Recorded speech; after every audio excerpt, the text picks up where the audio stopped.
Halo teman-teman Cerebrum, balik lagi nih bareng aku untuk membahas soal-soal latihan Cerebrum. Nah teman-teman, banyak banget aku lihat teman-teman yang gagal dalam SNBT 2025 karena skor dalam penalaran umumnya kecil. Nah, tipe penalaran umum ini memang cukup menantang ya, karena menuntut kita untuk memahami suatu konteks bacaan misalnya, atau mungkin mampu berpikir secara kritis dan juga logis, terutama dalam beberapa soal-soal yang bersifat hitungan. Tapi teman-teman tidak usah khawatir ketika melihat soal penalaran umum yang memang cukup menantang, karena di video ini kita akan latihan soal tipe penalaran umum lengkap dengan pembahasannya. Jadi pastikan kamu tonton video ini sampai habis ya, agar kamu bisa memaksimalkan peluangmu untuk lolos di kampus impianmu. Oke.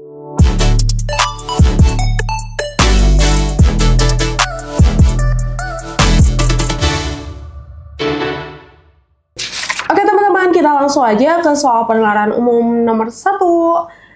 Teman-teman boleh langsung baca aja, boleh di-pause dulu videonya ya. Kita selesaikan soalnya. Nah, di sini teman-teman, ini sudah ada barisan geometri ya.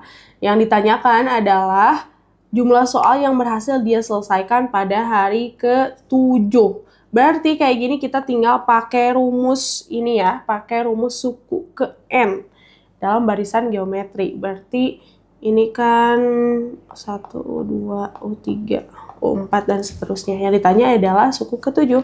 Rumusnya apa? Ada yang masih ingat? Yap, betul ya, kayak gini ya. UN sama dengan ARNI. Kalau aku bacanya kayak gitu ya, ARNI. UN sama dengan ARNI. Atau ARN-1. Yang ditanya tadi suku ke berapa? Suku ke-7 ya.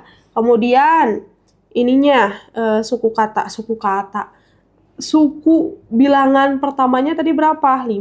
Kemudian rasionya berapa nih teman-teman? Kalau bisa dilihat, ya betul, rasionya adalah kali 2 ya. 5 dikalikan dengan 2. Kemudian pangkat berapa? Ini tadi 7 minus 1. Berarti sama dengan 5 dikalikan 2 pangkat 6. Sama dengan 5 kali 2 pangkat 6 berapa teman-teman? Yes, betul ya, 64. 5 dikali 64 hasilnya berapa? 320. Jadi jawaban yang benar adalah E ya. Oke, teman-teman, kita lanjut lagi ke soal berikutnya.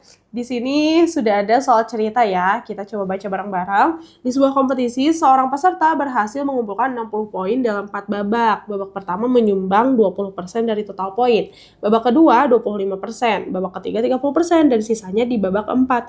Berapa poin yang diperoleh dari babak keempat? Nah, caranya kita hitung dulu per babaknya nih, teman-teman. Ini kita hitung B1 aja lah ya. B1 itu berarti babak 1. Babak 1 dia kita hitung dari jumlah poin yang seluruhnya itu 60 poin ya. 60 poin dikali ini. Di babak 1 kan 20%. Berarti dikali 20/100. Hasilnya berapa? 12 ya untuk babak 1. Kemudian babak 2 tadi berapa ya? Babak 2 itu 25%, berarti 60 dikali 25/100. Hasilnya berapa nih teman-teman? Yaps, 15 untuk babak 2. Babak 3 dia 30%. 30 dikali 25/100.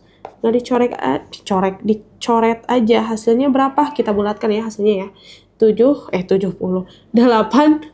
ya, bukan 78. Berarti tinggal kita jumlahkan aja nih teman-teman, biar tahu poin yang diperoleh di babak keempatnya.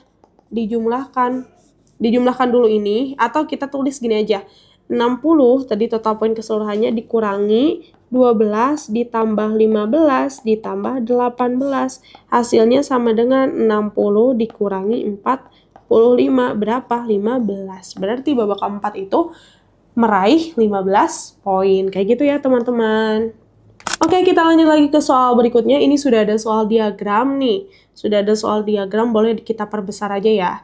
Di sini keterangannya, total pengguna medsos itu dalam sehari 1 juta orang. Berapa banyak orang yang menggunakan media sosial untuk streaming video? Berarti kita tinggal lihat aja nih.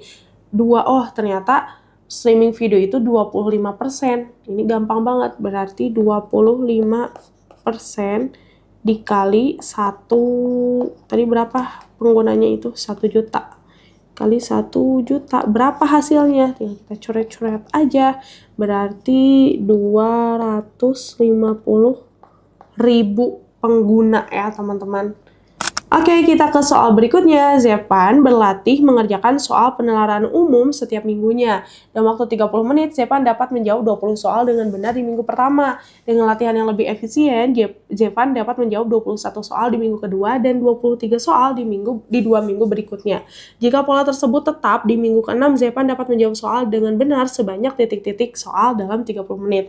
Teman-teman, ini meskipun soal cerita sebenarnya bisa kita selesaikan dengan deret bilangan ya. Kita ini kan waktunya konstan ya, tetap. Jadi 30 menit, 30 menit, 30 menit. Nah, di percobaan pertama dia bisa menjawab 20. Kemudian di minggu keduanya dia dapat menjawab 21 yang ini ya. Kemudian di di 2 minggu berikutnya berarti kita bisa kasih keterangannya tuh di 2 minggu berikutnya tuh 23. Yes. Dan jika di minggu ke-6, berarti pertanyaan minggu ke-6, 1, 2, 3. Berarti kita cari ya. Ini kan minggu ke-1, M1, minggu kedua, minggu ke-3, minggu ke-4, minggu ke-5, dan minggu ke-6. Nah, berarti di sini ya. Oke, yang menjadi pertanyaannya yang ini nih. Nah, kita lihat polanya teman-teman. Kalau udah bisa ininya, kita tinggal lihat polanya per minggu tuh. Berapa tuh perubahan dari Zepan tuh progresnya. Dari 20 ke 21 tadi plus 1, dari 21 ke 23 plus 2. Oh, berarti kalau kayak gini udah ketahuan ya. Polanya itu dia bertambah bilangannya. Plus 1, plus 2, plus 3. Kemudian plus 4, plus 5. Tinggal kita hitung aja nih teman-teman.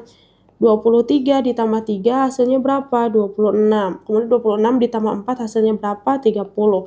Dan 30 ditambah 5 hasilnya berapa? 35. Berarti di minggu ke-6 dia bisa menjawab soal sebanyak 35 dalam waktu 30 menit. Kayak gitu ya teman-teman. Oke, udah aja. Oke teman-teman, gimana nih terkait pembahasan soalnya? Apakah mudah untuk dimengerti, atau mungkin barangkali dari teman-teman ada yang mau memberikan saran, masukan, atau mungkin mau request soal nih biar bisa kita bahas bareng-bareng. Kalau misalnya ada, teman-teman tinggal komen-komen di bawah ya. Nah, biar persiapan teman-teman semakin matang dan tentunya peluangnya semakin maksimal, teman-teman bisa banget nih mempersiapkan diri dengan Smartbook SNBT ya teman-teman. Kenapa? Karena di buku ini tersedia ribuan latihan soal untuk SNBT, jadi lengkap banget, dan juga ada kunci jawaban serta pembahasannya. Kerennya pembahasan di dalam buku ini langsung merujuk ke video pembahasan nih teman-teman. Jadi teman-teman bisa nonton videonya secara langsung. Tunggu apa lagi ya teman-teman, segera check out bukunya dari sekarang agar tidak kehabisan. Dan teman-teman bisa banget check out di link yang ada di keranjang di bawah atau yang ada di description box. Aku tunggu banget ya teman-teman. Selain itu teman-teman, kamu juga bisa mempersiapkan diri dengan aplikasi Cerebrum yang bisa teman-teman download di app.cerebrum.id. Di aplikasi Cerebrum tersedia latihan soal lengkap dengan kunci jawaban dan pembahasan. Selain itu ada strategi dalam mengerjakan soal dengan cepat dan tepat, dan tentunya tersedia tryout nih teman-teman, tryout berbasis CAT dengan skor real time. Jadi segera download aplikasinya dari sekarang teman-teman. Jangan lupa ya di-download di app.cerebrum.id. Oke teman-teman, segitu aja untuk video latihan soal dan pembahasan penalaran umum hari ini. Aku harap teman-teman bisa mengerti ya. Nah oke teman-teman, segitu aja untuk videonya kali ini. Terima kasih sudah menyaksikan sampai akhir. Jangan lupa untuk like, share, dan nyalakan notifikasinya agar kamu tetap mendapatkan update terkait SNBT 2025. Semoga teman-teman sukses, bisa lolos ke PTN impian, dan sampai jumpa di video selanjutnya. Bye-bye!